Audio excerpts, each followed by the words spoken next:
Alright everybody, how's it going? Hope everybody's well.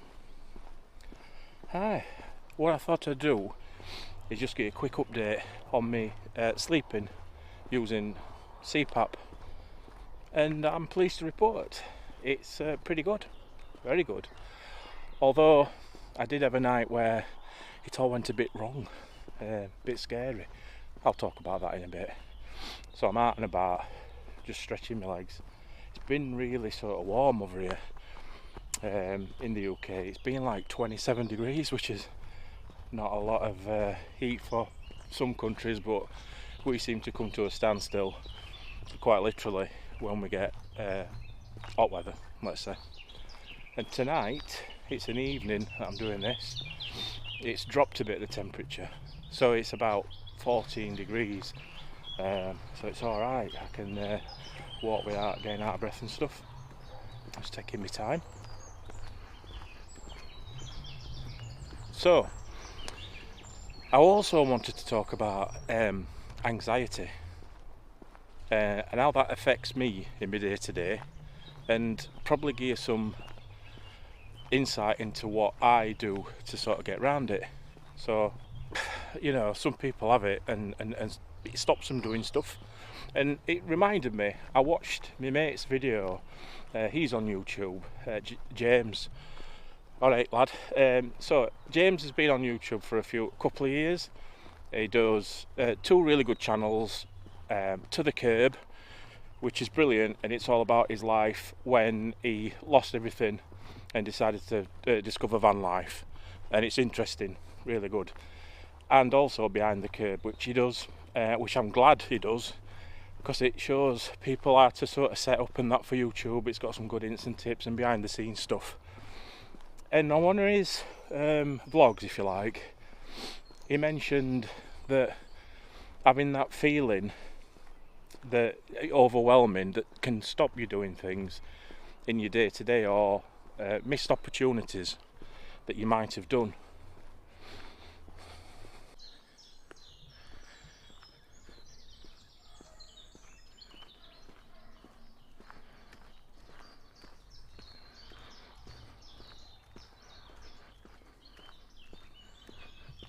God, it's nice here. There's a few midges like, but yeah, so I thought I'd talk about that. I guess a lot of people will have had it where they've had a really good opportunity, maybe at work or family commitment. Maybe it's just something that you've always wanted to do and your own mind puts you off, which is weird, but it's a thing. Yeah, so I have general anxiety disorder, which were diagnosed about 5 or 6 years ago now. Let's just stop here and I'll talk about it. Just want to show you some of these views here. Now then, I've just seen, and obviously it's just before I flicked camera on, two absolutely beautiful bunny rabbits, or hares. One were brown and one were grey. Lovely. And this area here where I'm stood now, let me stand still a minute because I'm making me sound dizzy. So yeah, this area here, it's regenerated from the old pit. So I live essentially up here in Barnborough, and this area is the regeneration of an old pit top. So it used to be a working pit, and now it's been regenerated. Well, it were around about 25 years ago, I think it started, the regen of this area. And just to sidetrack again, these fields behind me, they used to council cut them down and maintain them on those ride-on lawnmowers. Yeah, they don't do it now. Now, cynic you'll say, oh, they're cutting costs and stuff. Now, how they've positioned it is they're letting the wildlife flourish, and it is an area for different types of wildlife. Butterflies, we get a lot of different wild butterflies out here because this has been kind of left to nature, this area. Not to do with cutbacks or out like that. But there is a deer family here as well, and I've not seen them. So I've been here 20 something years and I've never clapped eyes on this deer family, but I've seen the odd fleeting glimpse of something. Yeah, so we might be extra lucky. There's barn owls as well. We've got all sorts up here. Barn owls, rabbits I've seen, snakes. I saw like an adder, like a dark adder.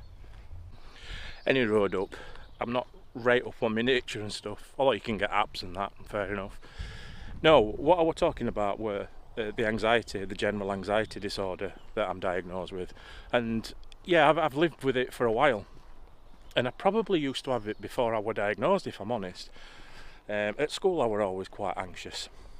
To the point where I'd, even though I knew I could probably do alright in some exams, not them all, but like my favourite subject, I didn't go to exam because I was petrified of failing, and petrified at exam conditions, which I'm still not a massive fan of today. I think there's got to be a better way around it, putting people under that much stress. But then again, a lot of people, you know, excel in it. So yes, that's something that I like I say, I realised I'd got it maybe a little bit when I was younger.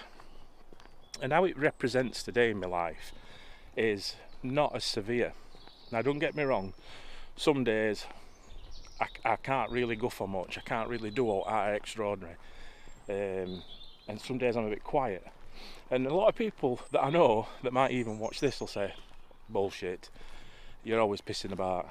And I am, but you learn to kind of mask your emotions, don't you, and your feelings and that. And what I'm trying to say is that it's still a thing.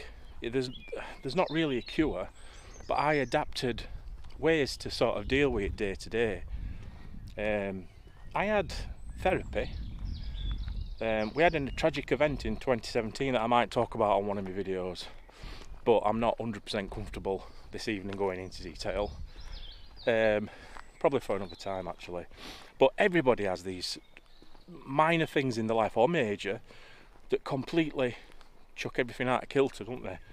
You just think you're doing alright and boom, either a car accident, somebody in your family becomes ill, God forbid, or something happens and it chucks you off, doesn't it? Well, after that happened, I had kind of a moment where almost a breakdown happened. And my wife, bless her, she's absolutely phenomenal putting up with me. She guided me to get some help through doctors. One thing led to another. The first time I went to doctors, they weren't very caring. I think it depends on what doctor you get though, so don't let that put you off. So yes, I was blessed because I'd got somebody who recognised that I weren't behaving like myself. So I was very lucky. Not everybody's got that. But I guess the first thing I'm trying to say is, if you don't tell anybody, because if they don't see it, you might think, no one cares. No one cares I'm struggling at the minute. But that's not true, because they might not know, because you might have masked it for years. Do you see what I'm saying? Like I was doing. Only until it comes to a point that you think, oh, I might need some help here. It doesn't need to get that far. I spoke to my GP eventually. We changed hospitals. My brother, bless him, he helped me a lot with it as well. My family were there for me. I changed hospitals and I got a totally different caring person, doctor, GP, who referred me for CBT. It was just cognitive behavioural therapy. Yeah, I think I got it right. I had that. And how I went on with that were a bit funny at first, and I thought I'd tell you about that as well, because if you are brave enough to want to get some extra help and you ask up and then you set yourself on with some CBT, here's what I found out, and I'd love to hear your sort of experience if you've had it as well. I had my first session and it was coming up and I was like a bit nervous because you're talking to a stranger you've never met. And it's weird, first couple of sessions I ended up having about 13 in the end to really sort of help me, because with sessions like that the therapy will work for a lot of people. Some people it might not, but it does work for a lot of people, but you have to give it time. Now then, so first couple of sessions I could have chucked towel in. It was so frustrating. It was a series of questions that they kept asking. And I'm like, we've covered this, we've covered that, but it's all to do with triaging, how they can help you and what they can do first, or what assistance you need.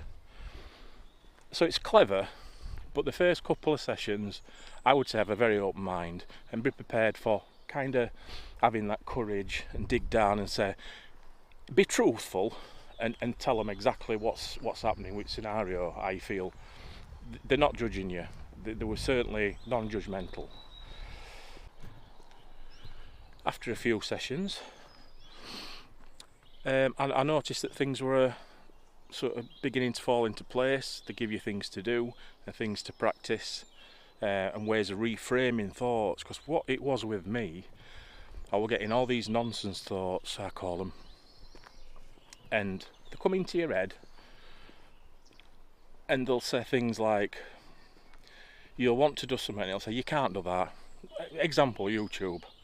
I had a bit of a struggle with that at first. You can't vlog, nobody's going to listen to you, and if they do, they're not going to understand you.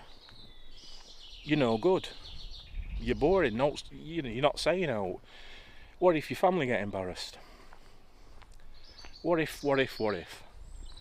Now, automatically, before I had therapy, my thoughts and my emotions and my brain would give me these messages, and there's millions of messages that your brain will give you. There's some that you hear, some that you don't.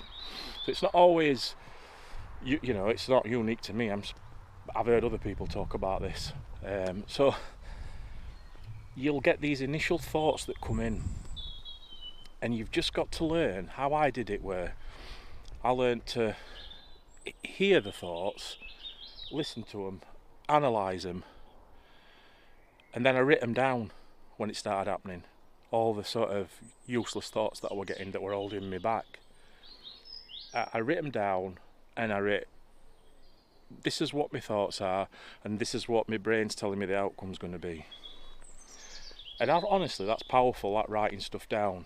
And I still do it if I have a bit of a day, or a bit of an hour, or a morning, or a bit of time where I'm just struggling a bit, you know. I still do this. And then you look at your outcomes, and how we're catastrophising everything.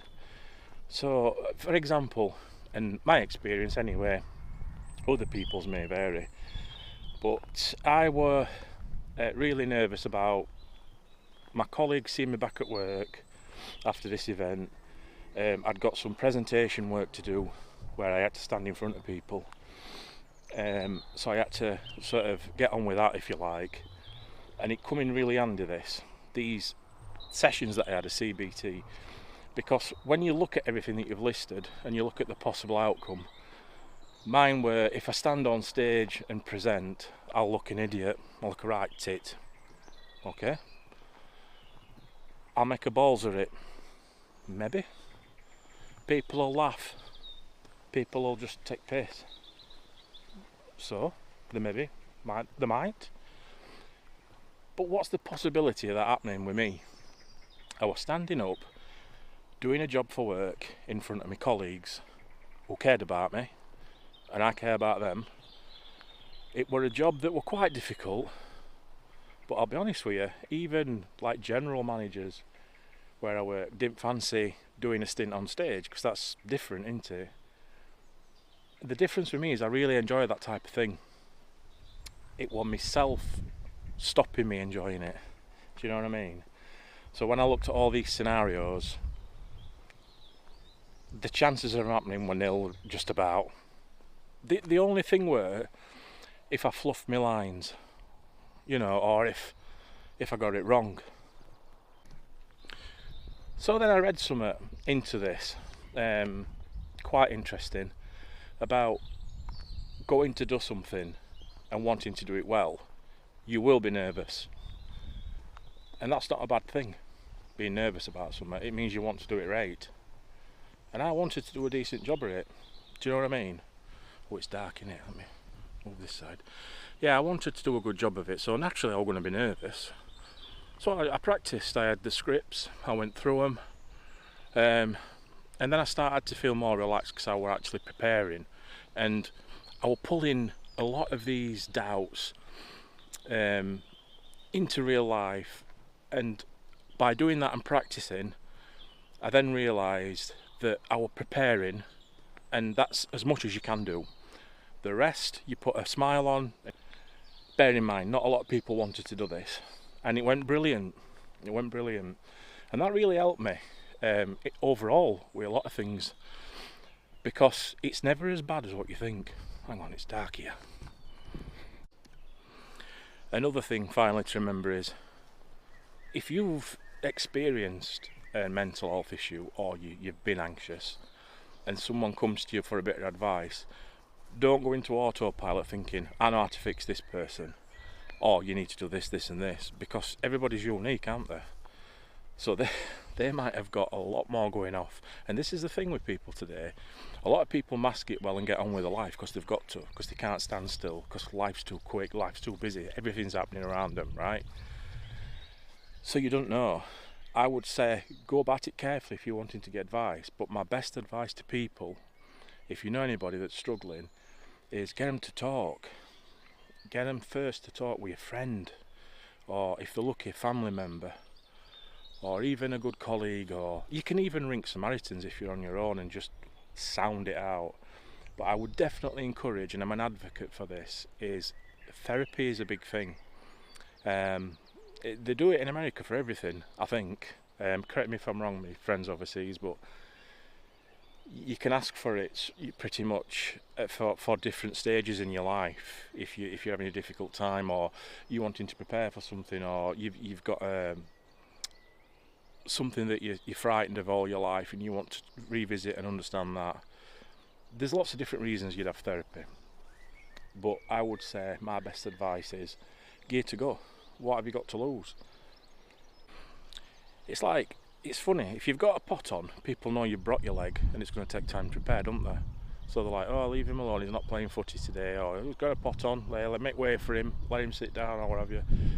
If you're struggling with mental health and people can't read you, or you've masked it for a long time, another thing is, don't be angry at the people that don't come to you. You have to go to them really and be brave, because you deserve to get some support. You absolutely, everybody deserves what's out there that's available for them to help them through the day of their life. And I definitely want to make that a strong point. Like I said, I'm no expert, it's just how things have happened to me and how I get on daily with things, and I'll vlog about it and I'll talk about it. But yeah, I just wanted to talk about that because, yeah, listening to James there about missed opportunities, yeah, don't beat yourself up over it if you do miss an opportunity because you don't feel right, but you can practice and then you can go and get your opportunity. And it's all about, if you're wanting, let's say, to do something really special but you keep putting it off, go for it. And if you're not in the right frame of mind, you're not in the right frame of mind to do it, have a think about getting some therapy and have a think about how you can prepare to do it. But don't miss out on things like that. Do not miss out. Don't keep missing out on them. Do you know what I mean? Because if you don't do it, some bugger else will do it. And it's like, I wanted to do a job looking after a team when I first started in my work. 15 people to look after, and it were daunting at first. And I didn't do it first off when I were approached. No, I can't do that, I'm anxious and everything. Because that were in the middle of everything, I think, looking back. And then someone said to me, well, you sit there then, and will you be happy when some other bugger's doing it and not doing it half as good? And I was like, hey, it's got a chuffing point here. No, I don't want to let somebody else do it and me just miss out. So whilst I'm not ready yet, and yet's a big word for me, because I weren't prepared and I weren't in the right mindset then, I did it then for another 10 years. I managed teams and it were okay. I did my best, and I loved helping people. I still do. Oh, about my CPAP, yeah, it were a bit of a bugger actually. So one of the nights I'd got my machine on and everything, and I weren't drawing the air up my nose because it's like a snorkel mine, isn't it, like I said. And I was struggling to breathe through my nose. I thought, oh, I'm not going to be able to use my mask here. So I persevered with it, and I tried some Vicks under my nose, and that seemed to be okay, let a bit of air through. But I remember halfway through the night I took it off. I know, bad innit? But in the grand scheme of things, I've had a good stretch of it. And I'm back on using it. I was straight back on using it as soon as my nose cleared the day after. Anyway, what I was going to say, I thought it was quite funny actually. When I took it off, the day after I got a phone call from Breathing Space. And I tried not to catastrophise about it, but the initial thought were, they've caught me out here on machine because it relays 4 or 5G. they know I've took my mask off, I'm in bother, are they going to come and get it back? No, it weren't that. No, it weren't that at all. They were actually ringing to say that I could now manage it myself because I've had that many successful nights sleep that they've recorded. I don't have to go back till 12 months. So that's another really positive thing that's happened. So I'm really grateful of that. And NHS and Breathing Space at Rotherham, they've been absolutely fantastic. So that's my progress on that. Just one night where I guess a little bit of hay fever or something. It didn't put me off using it again. And nurse were happy with me. So yeah, it's not all bad. Pretty good. Yeah, I'm not seeing any wildlife tonight though, just them 2 rabbits. But it's getting a bit chilly now in the UK. But we've got no rain, so we can't mow, can we? Not too much. So yes, thanks to everybody who clicked, and thanks to my friends that are watching and people that have discovered my channel, which I'm really happy about, to be honest. I'm glad I did it. I know it's only my 3rd vlog video, if you like, but I've got a lot more to talk about. So if I've not bored you senseless, thank you very much for watching. Very low key one tonight, I'm feeling quite relaxed. But I just thought I'd talk about anxiety after watching James talk about it on Behind the Curb. Again, just watch Behind the Curb on YouTube and To the Curb. My mate James I went to school with, top bloke, good lad. Yeah, so thanks everybody, have a good evening. Whoa.